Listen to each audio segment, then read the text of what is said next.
Guys, welcome back to another video, and in this video we're going to be continuing on with our SwiftUI tutorial series, and in this particular tutorial we are going to be taking a look at disclosure group in SwiftUI.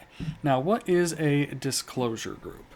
Well, a disclosure group is a view that can contain other views.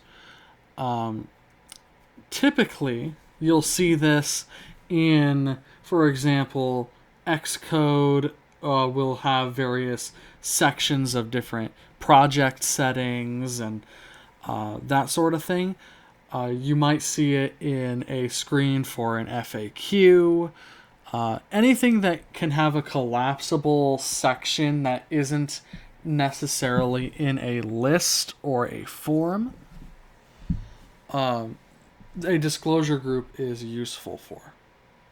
All right, so what we're going to build today is we're going to build a disclosure group that contains a bunch of colors.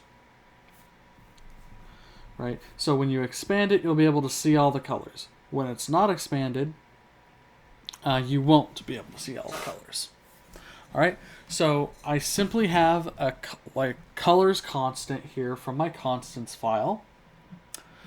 This is an array of tuples where the first element of the tuple is a string for the name of the color, and then the second is a color instance called color. And then we have a state variable called isExpanded, and we'll take a look at what we're going to use that for here in a moment. There are two ways to create a disclosure group. Okay, you can either A, create it using a state variable binding to programmatically close or expand a disclosure group, or you can leave it out entirely and have SwiftUI manage it internally for you. It all really depends on how you want to handle it. All right, let's go ahead and go into Xcode and begin.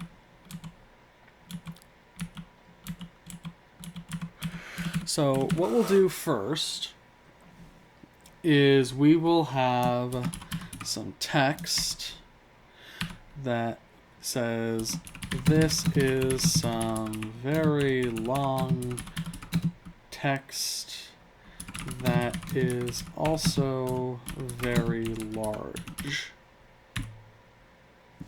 All right, and then I'm going to copy this.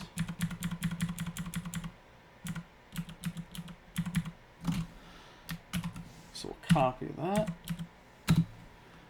paste, paste, paste, paste, paste, paste, paste. Okay. And then we will also have a .font, and we'll set the font to .system, and then the size will be, let's say, 36. All right, cool.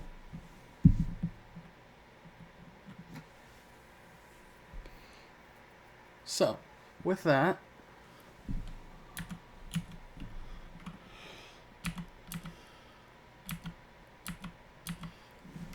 let's go ahead and enclose this text in a disclosure group. So above our text, we're going to say disclosure group, and then our initializer takes two closures, so we can do trailing closure syntax.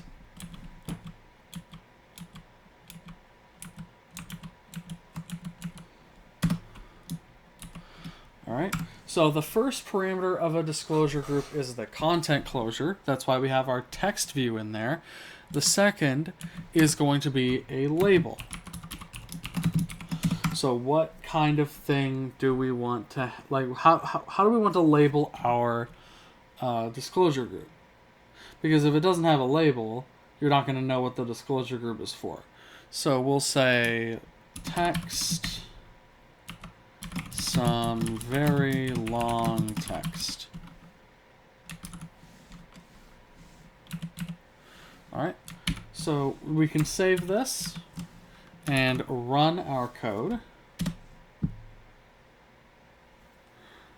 All right, so here is our application. By default, without the binding, the disclosure group is going to be empty, or is going to be collapsed. Not empty, but collapsed. Now we can open it up and see all of our text. And then we can also close it back up. Expand it, close it, expand it, close it, expand it, close it, right? Now, that works great. But what about adding a binding?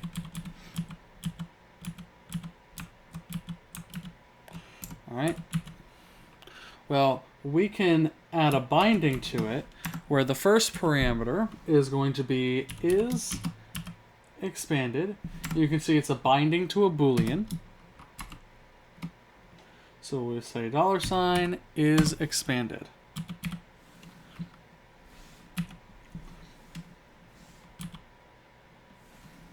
All right, save it, run it.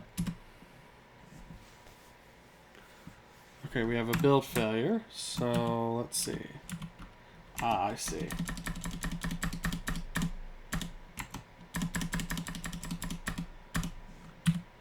All right, save, run. Now we have a successful build. And you can see here, because our isExpanded variable is true, by default, the disclosure group will also be expanded. We can close it and open it, close it, open it. All right.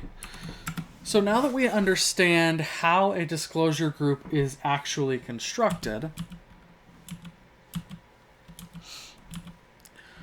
what I want to do now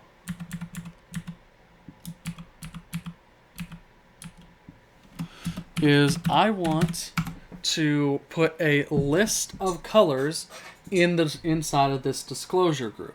Now, when we construct this and we run it, you'll notice an issue that happens, and we'll talk about how we can fix that.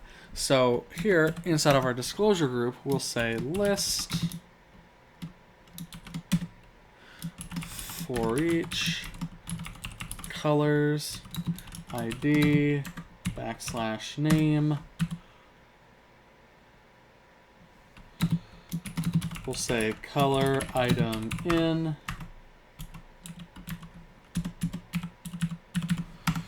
All right, and then inside of the for each, we will simply have a color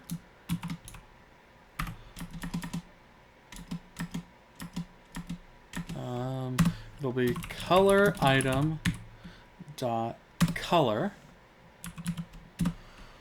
dot frame with a height of, let's say, 75. All right.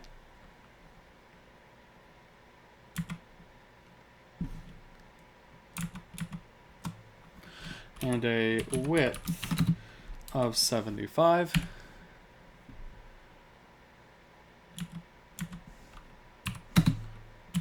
All right.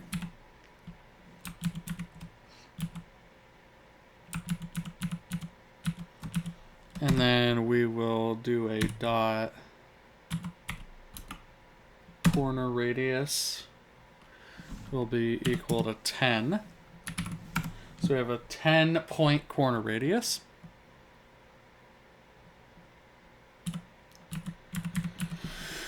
All right, and with that, we can then also have some text.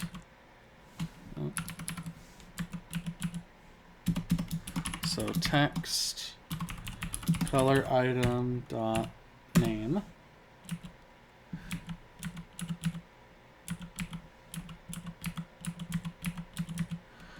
And then we can wrap this in an H stack with some spacing of 20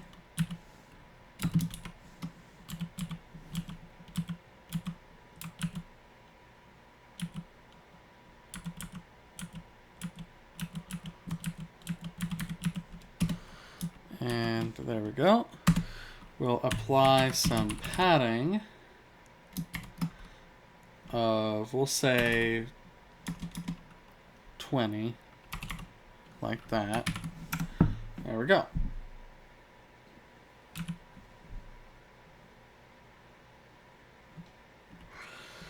And so now, let's go ahead and run our code. We have a successful build. And do you see the issue now?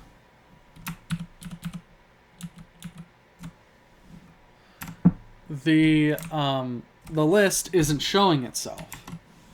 Even though the disclosure group is expanded, our list isn't showing itself.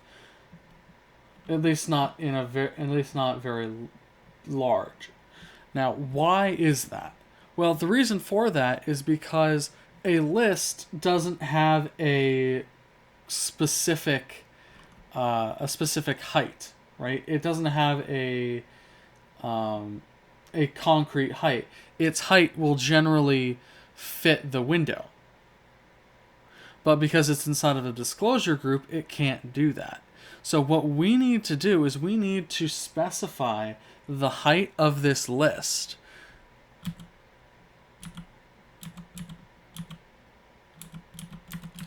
Right? So how do we specify the height of this list?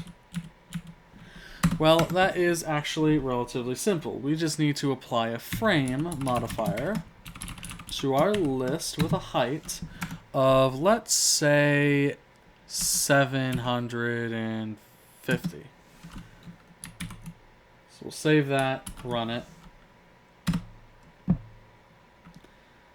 We have a successful build, and there is our list of colors. Now we can go into this list and take a look at all the colors that we have. We can also close our disclosure group and open it and close it again. We can also change the label.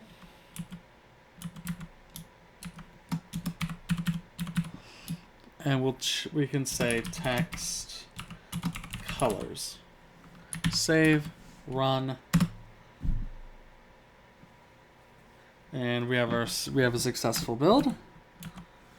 And you can see here is our disclosure group now with a label attached to it. Alright, so that pretty much does it for this video, guys. Thank you all so very much for watching, and we'll see you in the next video where we're going to talk about outline group.